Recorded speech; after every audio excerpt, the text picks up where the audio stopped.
Okay, so today we're going to take a look at this video of Draymond Green. He's on Shaq's podcast. It's called The Big Podcast.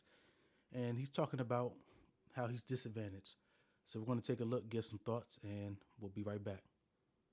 Fines to me don't make sense. When you talk about as hard as we work to accumulate wealth, coming from situations that most people never make it out, and then you get fined the way we get fined, it's actually not set up for us to be wealthy after we're done playing. This job is not set up the way we're taxed. Oh, Like, California? like Oh, the way we're taxed, the way we're fined, and you hear about all these programs like this program, that shit is to cover everybody. This program is to teach this guy this. But if I do something wrong, I lose $100,000. Man, it took my mom 4 years when I was growing up to make $100,000. And I lose that in the night because what? The referee got mad at me and he didn't like what I said to him. So I lose $5,000 like that, like on a tech. Okay, so after watching the video, my first thought, and probably a lot of people's first thought, is this dude is complaining about how much he's made in the NBA, which is probably a lot of money. So I went and looked it up. It said that Draymond Green has made 178 million so far in his career, and by the end of his next contract, he'll have made 255 million. Even at the highest tax rate in the country, the state tax of California 13% plus a 37% federal tax, the dude will have made at least 125 million over the course of his career. Now, I'm not saying that the dude is invested his money wrong or he's spending his money wrong. I'm not going to get into all of that. But what I will say is, a nine-figure career earnings is a bunch of money. He's only 34. He can transition into another career or other investments to help him, make it over the next 40, 50 years of his life.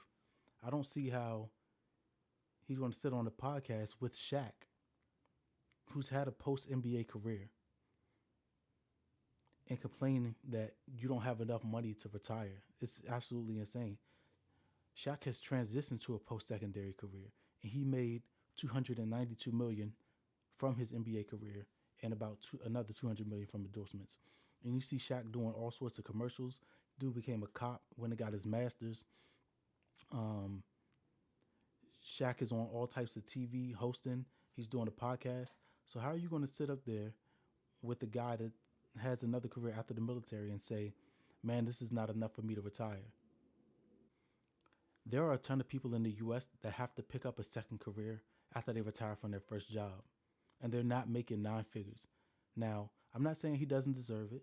I'm sure he's worked his entire life to get to the level that he's at. He's a top athlete. I played basketball. I've tried. I'm garbage. So I know that he's at a high level, and I know that the employer that pays him that amount, they think it's a worthy return on investment to pay him 255 million over the course of his career. So kudos to him. What I am saying is that you have the opportunity to invest this money or shift to another career, and you get a $125 million head start. So to sit up here and say that you're being fined and all this stuff and cry woe is me as a nine figure and have a nine figure net worth, and even if you pay some of the people on your team and you're sitting on 50 mil, 75 mil, that's a ton of money to give you a head start to transition to something else. If you're saying that whatever you have at this time and what you've yet to earn is not enough to carry you over the next 40 or 50 years, then you need to plan to do something with the money that you have. It's a lot of money. You know what I'm saying?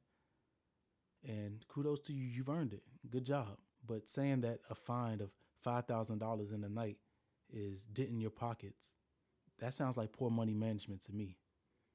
But shout out to Shaq's podcast, the Big Podcast, and let this be a lesson to all of us.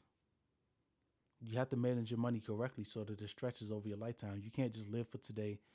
I'm not sure what he's buying, but you can't just live for today buying a bunch of cars and houses and flashy shit. You have another couple of decades to worry about, hopefully. We're hoping we all make it to 70, 80, 90 years old. But he's only 34. He has plenty of time to live, to and that money needs to last as long as his life lasts. But that's the video for today. Until next time. Peace.